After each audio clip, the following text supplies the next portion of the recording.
Hello, hello, hello, beautiful unicorns. Yana Kasperczak coming to you live from Ontario of Canada as your certified performance and spiritual awakening core energy coach, aka mindset coach. It is my soul's purpose to help women, to help you get your shit together so you can break free from that mental prison you find yourself in and build a life, a business, and or a career that you're obsessed with. Let's go back to the roots that we all came from when we were obsessed with existence itself, with life itself, when we found and saw everything in its purest form, in the purest way, and we were obsessed with every single day. We loved to wake up and to go and explore, and we were waking up early and we were staying up late because one day was not enough. We wanted more and more and more. How would it feel if you were able to go back to that now as an adult? I know for me, it feels amazing and it feels exciting and obsessive sometimes because there's so much more I can do in one day that I want to do, that I'm excited to do. I wake up in the morning, what am I excited to do today? And this is the reason why I wanted to bring today's topic, because this is something that I have been working on and healing from and through for many years at this point, at least 8 years to be quite honest. And going into the roots and understanding where it's coming from, why it's here. And the reason for today's topic is, the topic is some, where did I write it down? Why self-doubt owns you and how to break free from it. The reason why I want to talk about this topic today is specifically, especially on my public profile, so everyone gets to see it, everyone has access to it, is because something that you all have already been seeing is the imposter banishing quest that we are putting out there and launching coming on Monday. And this is what it is revolving around. It is revolving around self-doubt. Hey, Rebecca, long time no see. You as well. It's been a few minutes, right? So because imposter banishing quest is all around self-doubt, I feel like it's important to give each and every one of you a head start, those of you who are going to be going through it, and at the same time a head start those of you who will not be going through it, who are just continuing on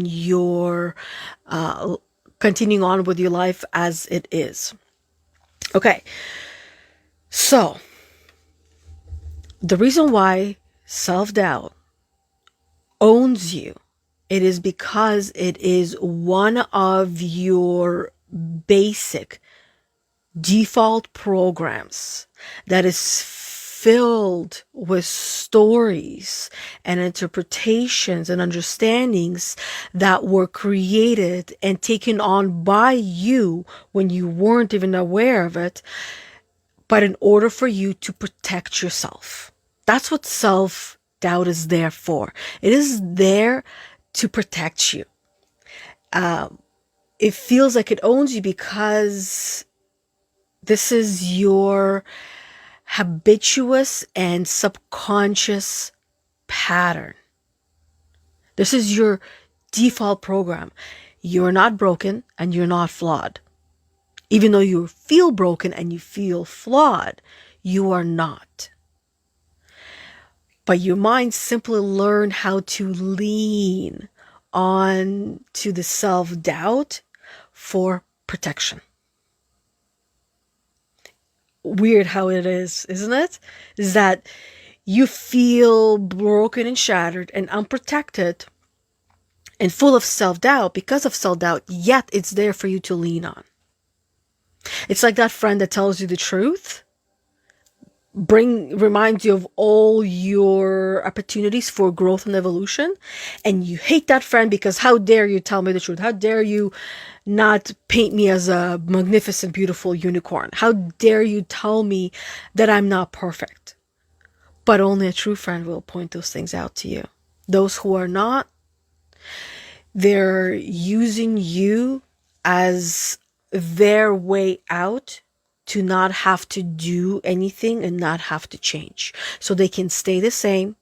It's for their ego, right? So they can stay the same. They don't have to change. Their life can be the same, and they don't have to step outside of their comfort zone. But the moment that you start stepping outside of your comfort zone and growing and evolving, those are the people that will start falling off like flies like this. Really quickly, before you even realize and notice that they're already detaching themselves, they already started to detach themselves. And you yourself can start detaching from those people as well. Now, the good news is that self-doubt doesn't actually own you. And that's the powerful part of the programming, is that you can change the program that you have, even the default program. If you see yourself as a computer essentially is a shell, right? You see a computer as the screen, the keyboard, the mouse, and the hard drive. I'm like, what is that thing called? It's called a hard drive. And you see a hard drive. Now, back in the day, computer used to be as big as your whole entire room. Just think of the biggest room that you have in your house. That used to be the size of the computer. Now, I'm talking to you through the computer. That is what, maybe, I don't know. I don't know how many inches that is. You can't even tell, right? So let's say 10, 12 inches, which is the phone. That's how small computers are now. And which means that the first computer had really big programs. There were the default programs. And now this computer has a more compact program where it eliminates all the things that it no longer needs and no longer requires that it once did, because humans, the geniuses, figured out how to put a massive computer into a small little package. Now, you are no different than that computer that used to take up the whole room, a lot of different stories, a lot of different things that were no longer serving you, that were keeping you down. Now, your job is to eliminate all those things that are no longer needed, no longer serving you, no longer need to take up all that space, that you can become your own little computer that packs in the small little device that it's called your phone. You start to become aware of your triggers. Then you work on them. Understanding your beliefs, your limiting beliefs, how you see and perceive the world, understanding your lens of how that helps you to also see who you are and how you see the world. You know, your personality creates your personal reality. And some of you might get that right away, while some of you might take a moment to digest what that actually means. So, I'll help you digest. If you want your personal reality to change, your life, your business, your career, your friends, your partners, your animals, anything outside of you in the external world, you got to change yourself. And by changing yourself, you're changing your personality. And when you change your personality, you're changing your personal reality.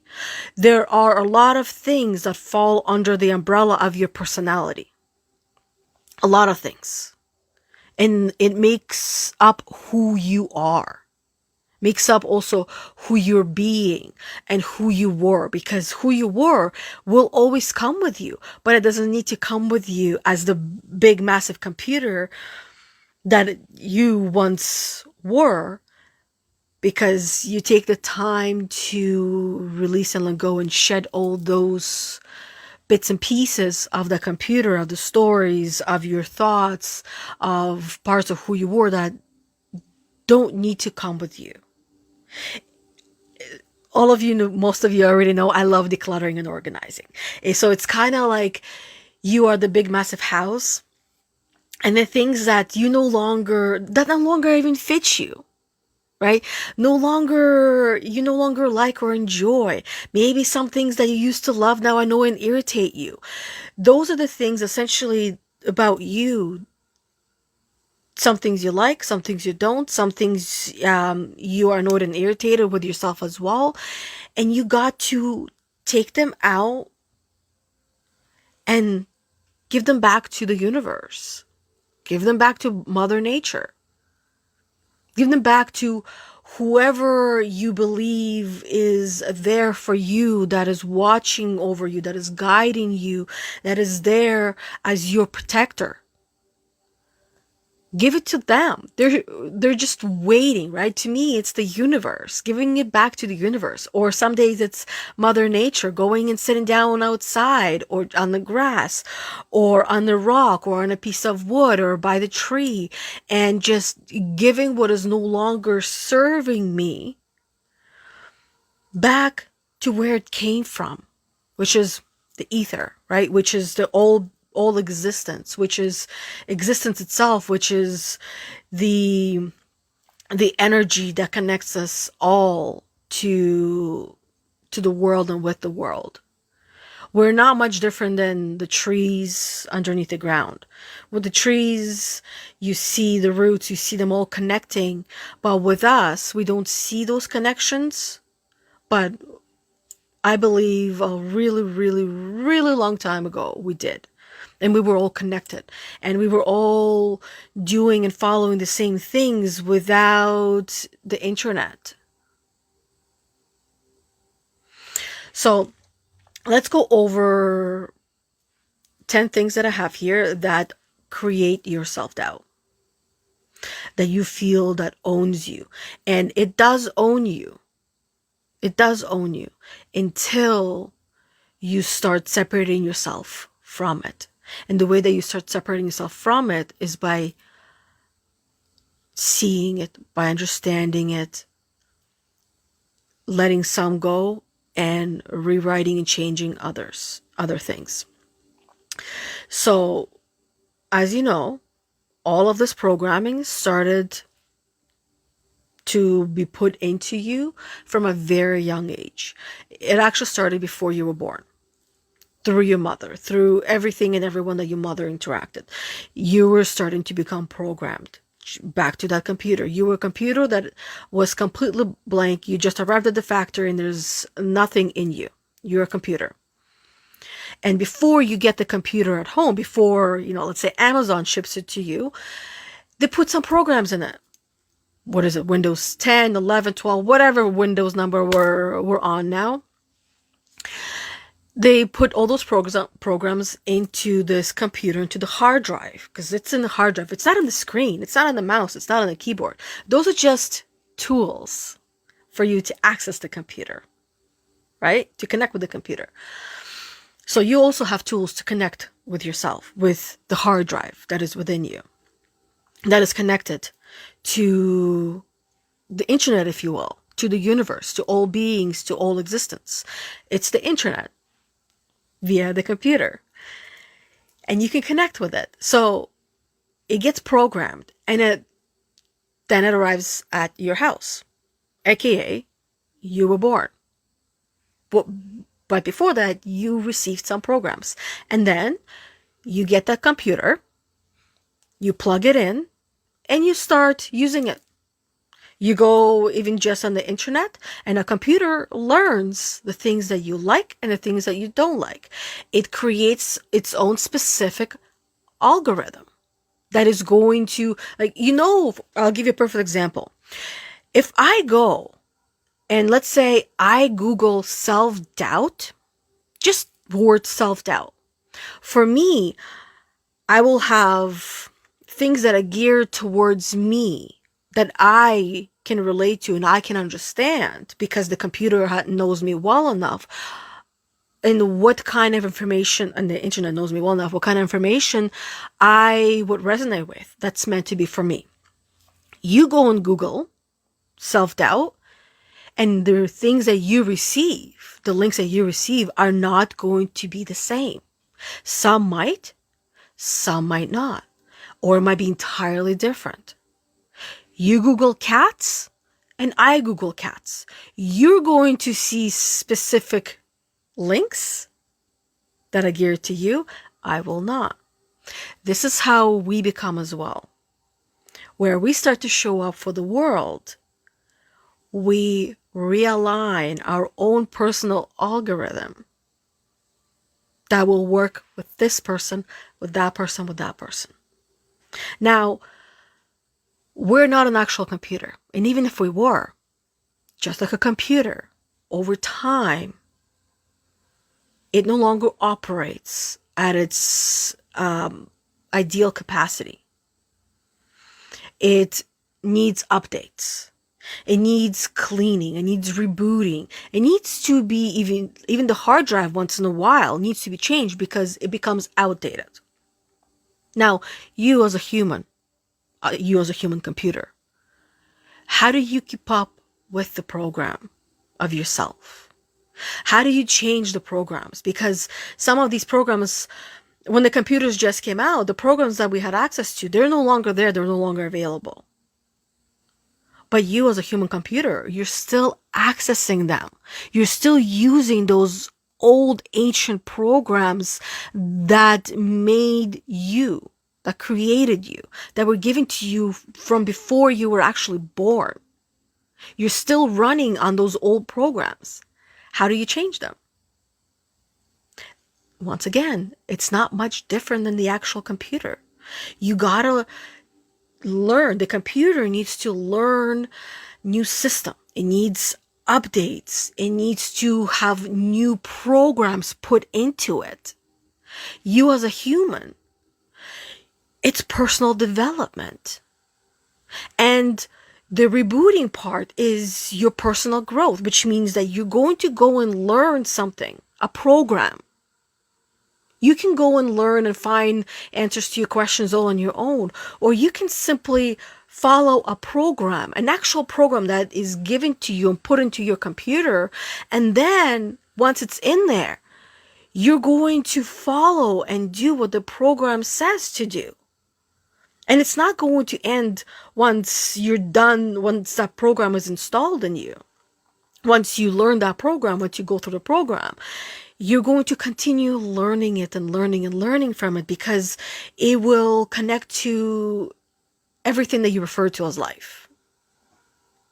And it will give you the knowledge and the know-how and the tools to deal with the viruses that are going to try to take over you as the human computer. But if you don't update yourself, if you don't upgrade yourself, if you don't essentially put these firewalls within you, and you don't build them strong enough, then virus will get in. And a virus, what I refer to it is negative energy. Challenging times, right? Negative energies, you even going out and about into the store and you come back and you feel so heavy and so exhausted because you took on everybody else's energy and everybody else's shit. And then now you feel like just covered in all this gunk.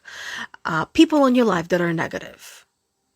Experiences that you go through. Challenging times. We all know as we all get older, we're going to start losing people that we love and care about, and things that we love and care about. So it's important to prepare for the cycle of life. Computer doesn't have consciousness, as far as we know, as far as we're being told. But we have that consciousness that is different from any other form of existence on planet Earth, as far as we know, as far as we're aware of. At the same time, how do we know that the ants are not much more conscious than we are? It's just us saying that they're not as conscious, but maybe they are. Maybe they figured it out how to work together as a colony and not fight with one another. How to, build everything together for the benefit of all and not for the benefit of a few. So we don't know what we don't know. Now, the first one, as I was saying, is your past conditioning. You are the computer program, and if it ain't working, you gotta fix it. No one can do it for you. No one can force you. No one can tell you what to do or how to do it. It must come from within. Even if this program that you're going through, this personal development that you've taken on, it's just knowledge and information. And it doesn't have any power, has very little meaning unless you give it meaning and unless you put it to use and to work, and then you will see the power in it. Otherwise, it's just information. It's just words, right? Or just videos or whatever it is. So your past conditioning. Every time you were criticized, every time you were put down, every time you were compared to others, every time you were told you're not good enough or you're not doing enough, it created this default program of self-doubt that became you. That is the biggest, loudest part of you, especially right now, because this is what's holding you hostage in your mental prison. And these early messages that you received and you took on and you believed that people were telling you, people that love you the most tell you these things, you're going to take them in. You're going to believe what people that are the closest to you are telling you about you. And you're going to believe them, and you never question, or you stopped questioning at some point because you've heard it so many times. And that's why this phrase of sticks and stones will break my bones, but words will never hurt. It's very true. And it's a powerful quote, but not when it comes to people that are the closest to your heart. Because your heart is wide open. You're literally carrying your heart on your sleeves, you know that phrase, but you're carrying your heart in your hands. And those people that see your heart, when they say something, it's going to hurt.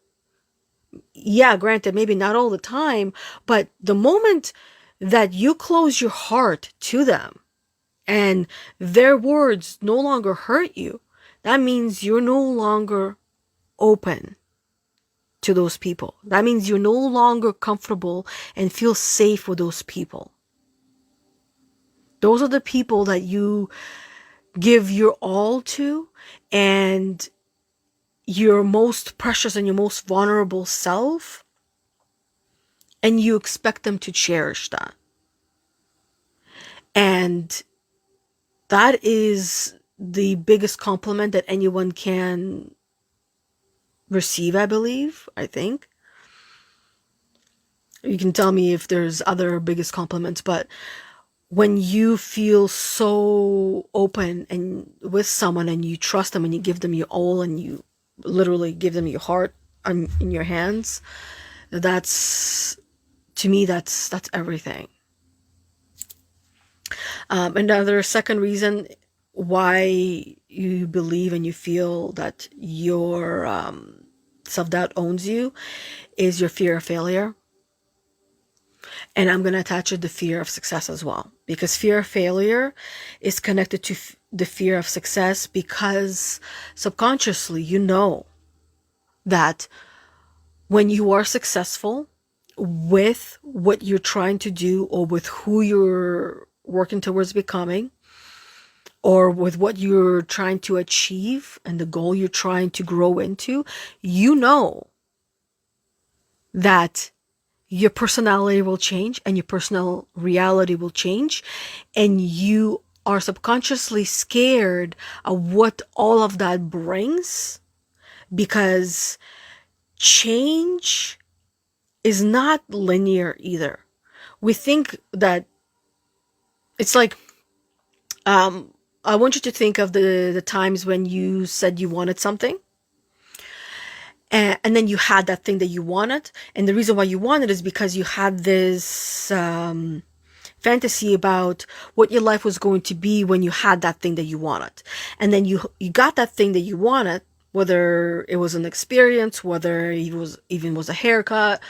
And then you experience it and you realize that's not what I wanted. I didn't want that. I wanted something different, or something a little bit different. So that creates certain assumptions within us as well that are attached to change. That when we change, our life changes, and we fear on one level or another that we are not going to be happy with it. So therefore, we also fear failure, that we're going to feel like we failed because this is not how I wanted. This is not what I thought I wanted. And now I'm a failure because throughout your life, in one way or another, you were told that. Through all the mistakes and things that you did, which were really just mere opportunities for you. Yeah. And opportunities to learn. Their lessons, their teachers in their own, in a different form. And now you learned to fear failure. You learn to fear making mistakes. You learned that you care way too much about what people think about you, about what people say about you, about how people perceive you, and you fear that people won't understand you, and you fear that you're going to be left alone, that nobody's going to like you or love you. Now,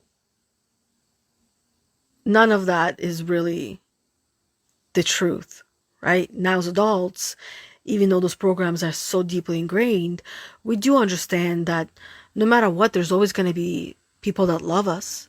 We're just, love is all there is. And in order for us to really understand the love in its purest form, we must experience the opposite. And everything else is opposite of love, which is love itself.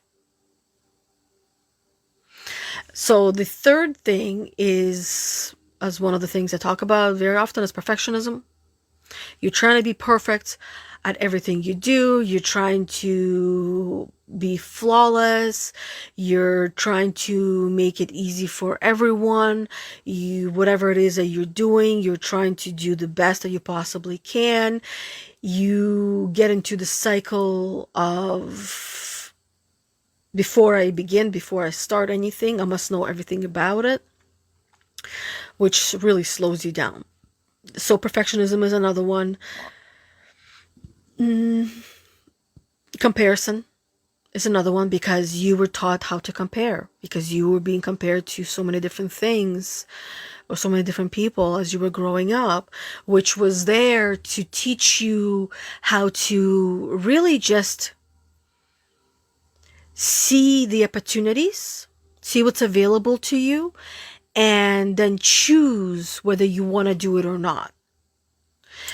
Maybe you were compared to your sibling that was better in school, or better in a specific subject, or maybe it was, let's say, both of you and your sibling or siblings were, let's say, playing soccer, and one of them was better than you, and your parents were pointing out how the sibling was better, and you, in your young little mind, you were interpreting that and you were translating that as, I'm not enough, I'm not doing enough, I'm not good enough because I'm not that person. Well, yes, you're not your siblings, you're not your friends, you're you. But in retrospect, what your parents were trying to do, and they weren't even aware of that, because if they were, they would be doing it in a different way. And even then, if they were doing it a different way, your young little mind will still translate it in the way of, I'm not enough, because, or you want your parents to love you no matter what. And when they're comparing you, you feel less than. Even though the comparison itself, it's showing you what's possible, what's available to you, that they believe in you enough and know that you can do better, that you can even be better than your sibling. And they're comparing in a way of just simply pointing out the opportunities that you can focus on and get better in this one specific opportunity, because they know that you can do and be better than you are. Because all of us, we naturally want to do things that are easier and simpler, right? This is why the internet was created. This is why the phones were created. So it's easier to communicate. So it's easier to connect with people in the world. The homes were built as well, so that way it's easier to survive, so we can live longer, so we can be more comfortable.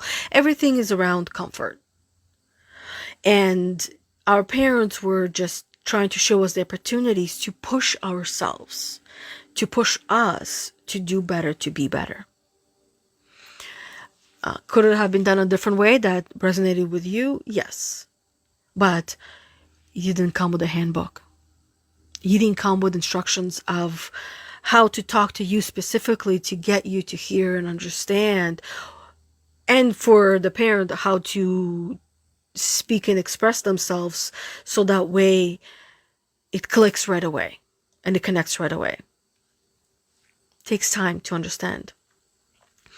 You also have unresolved and unhealed traumas within you. Those stories that you're carrying, that are your deepest emotional wounds.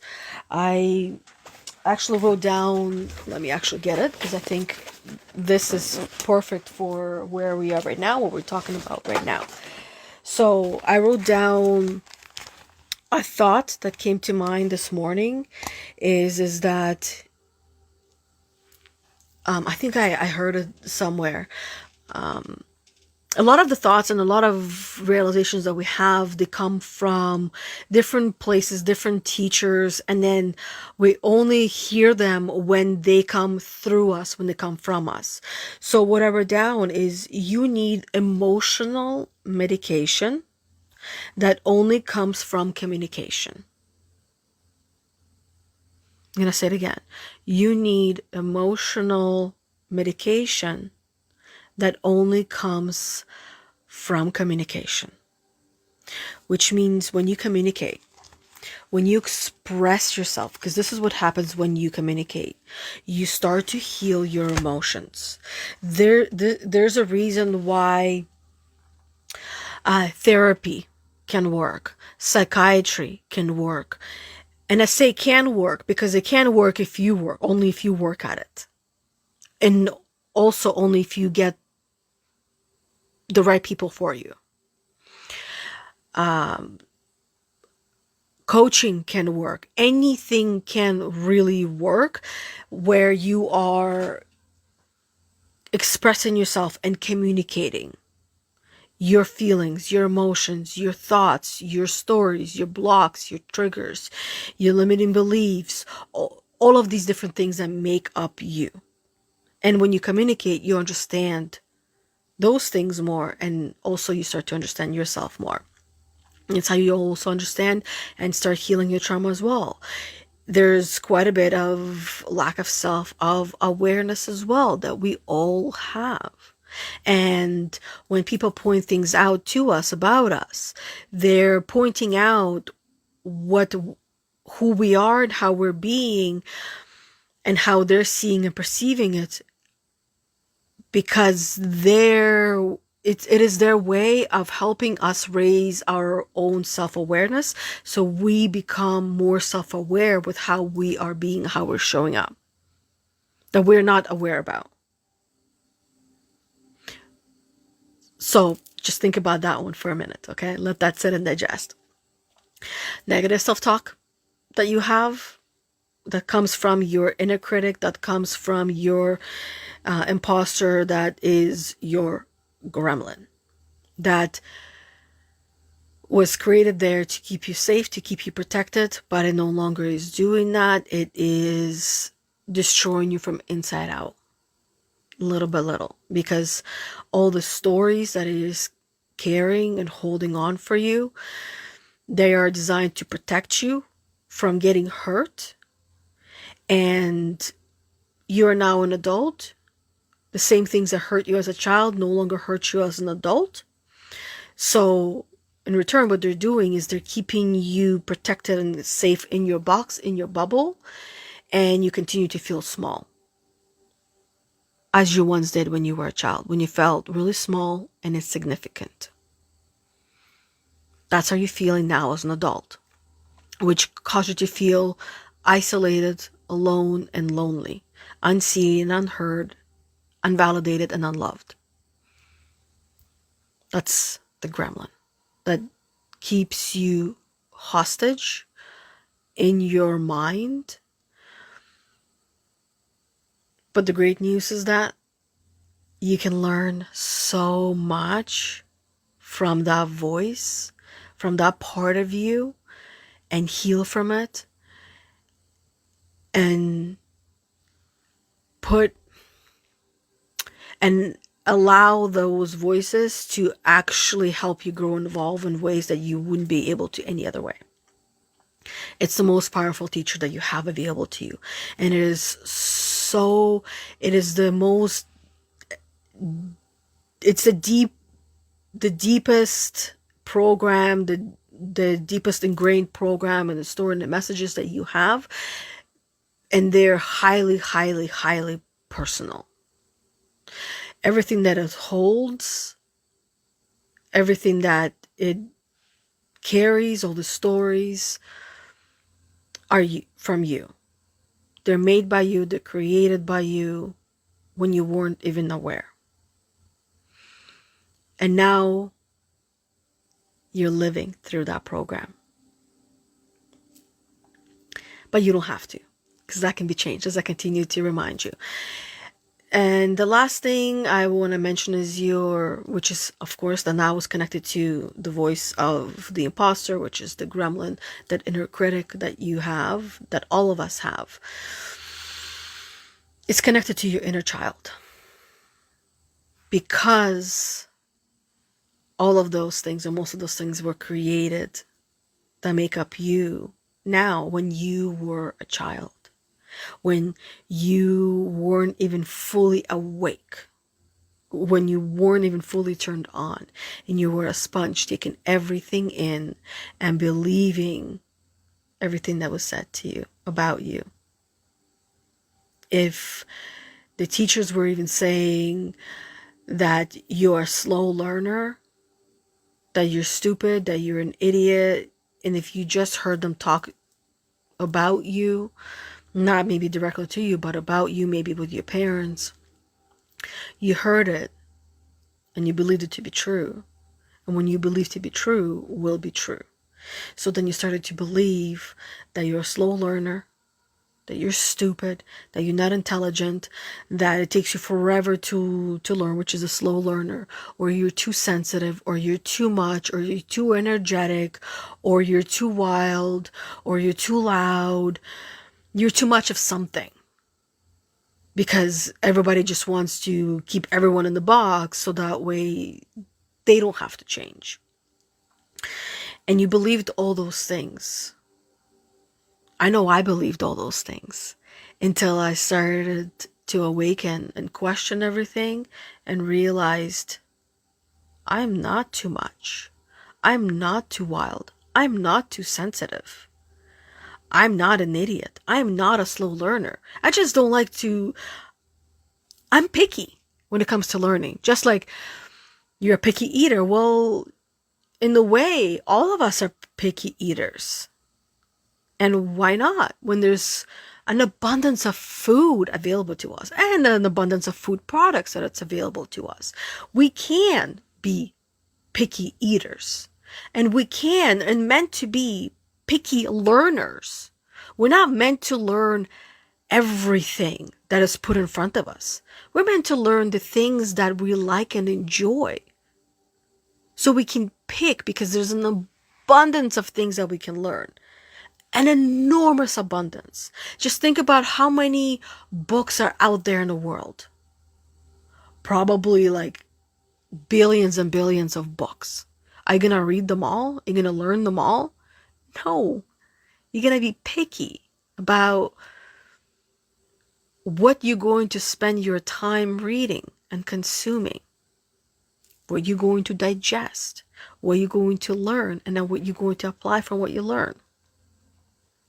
Just because this book was written and it worked for someone does not mean that it's going to work for you in that exact same way. Whatever you learn, you gotta mold it and make it your own. So that's what I would share with you for now. I see Rebecca was commenting, when you succeed, things change. Exactly. Right? This is when I was talking about success and the fear of success. Things do change. And people fear failure just like they fear success, because it brings a lot of unknown. And it is connected to fear of failure because you are fearing that success, and that when you become successful that you might lose it all as well. You might worry that people will expect more from you when you are successful. Maybe people will want handouts, right? Whether it's financial handouts, or maybe it's using your time and you giving away your time for free kind of handouts, or the emotional support handouts, or moral support, or you worry that sometimes you would lose control of your own life. And that can create inner conflict that you can question, is success really worth it? And how successful do you really want to be? And what does success actually mean to you?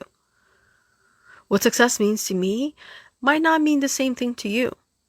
And when it comes to success, it's not, you can't just say success as a whole to your whole entire life, but success when it comes to your kids, your pets, your house, your personal needs and your personal self, your friendships, your intimate relationships, your job, work, or career, right? Just to name a few. Your spiritual self as well, your practices, your sacred practices as well. What does success mean to you with each and every one of those things? It's going to be different. And as you grow and evolve, wouldn't it make sense that your interpretation of success in this area of your life and that area of your life would also grow and evolve? Because chances are you might have reached that level of success when it came to your personal care, for example, or with your kids. Because one day your kids move out and they're living on their own, and whatever you define as being success and what success meant to you when it came to raising your children would be different, because you're no longer raising them. They're off on their own. Rebecca also says we may have to release things or people. Yeah, and often we do. And that is also a big part of success, because many people can hold us down. Because most people don't want to see you succeed. And sometimes, actually more often than not, it's those people that are the closest to you. They will say they want you to succeed, they will cheer you on, but deep down inside, they don't want you to succeed. One of the reasons is because they also do fear losing you. They don't, because they know it's going to bring change, and they fear change. And people that are closest to you, yes, they do want you to be successful, but realistically, there's a part of them that might not want you to be successful because of their own personal fears. Rebecca says, a love exchange with my children is the ultimate and pure love experience. It is. It is. It's powerful and it's beautiful, and it's something that they will cherish and love and appreciate for the rest of their life, because their mama was there for them and she expressed love. And she, not just through words, but through actions. And actions speak louder than words. That's why in some cultures, they actually don't use the word love. They don't say it at all. But they show it through their actions all the time. And sometimes we can ask ourselves, what's better? Do I want to see and feel love all the time, or do I want to hear it and not see it and hear it? You can have both, yes, but where would you start? And if you don't hear the words I love you in your life, then pay attention to the actions, because the words can follow, right? Those things we can change, and the actions we can change as well. And it is up to you to ensure that you have more love in your life as well. Rebecca says, we are the hero of our story, so it's all about stepping into that role and know that entails for us as individuals and our own experience is in this lifetime. Exactly. We are writing our own book that is called life, like a director of your own movie, of your own book.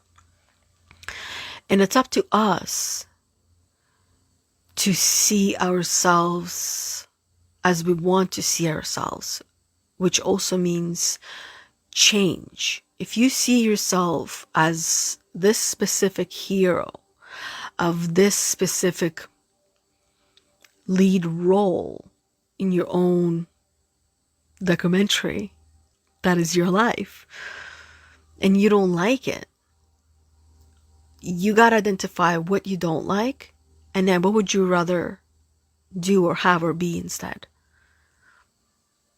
and grow into that version of yourself. Our success shows them their lack of. Exactly. When we are successful, those people that are closest to us, they see how they're not being enough, how they're not doing enough. Their own self-doubt takes over and steps in. And we know it's hard, it's challenging, but we also know what's on the other side of that fear, of that discomfort. It's love and it's comfort. And this journey is going to be a lifelong journey, because there's always going to be new opportunities for growth and evolution. We just get better at it and no longer so emotionally charged as we go and grow through life. So thank you, everybody. That is all that I wanted to share for today, and always more than I planned for, as I only wrote down not even 2 full sentences, but there's always more that comes through, as I know that each and every one of us is just a messenger for one another. So, and a guide and a helping hand when we can be. Thank you, everybody. Thank you, Rebecca. I saw Debbie was on here as well. Thank you. I will be seeing you all tomorrow live on our podcast, Heal the Unicorn, which we live stream at 1:45 p.m. Eastern Time in our Facebook group, Heal the Unicorn, Emotional Healing and Spiritual Growth for Women. Or I'll see you next Tuesday after 11:45 a.m. Eastern Time for another one of these weekly live stories with myself, Yana Kasperczak, that is geared to helping you become the best version of yourself. And that means getting your shit together. That means fixing your mindset in a way that feels right to you, and so you're no longer trapped in your mental prison. You no longer feel like a hostage in your own mind and in your own body. That you feel in control without having to be in control of everything and everyone in your life. How amazing would that be, right? Definitely possible. Anyways, thank you, everyone.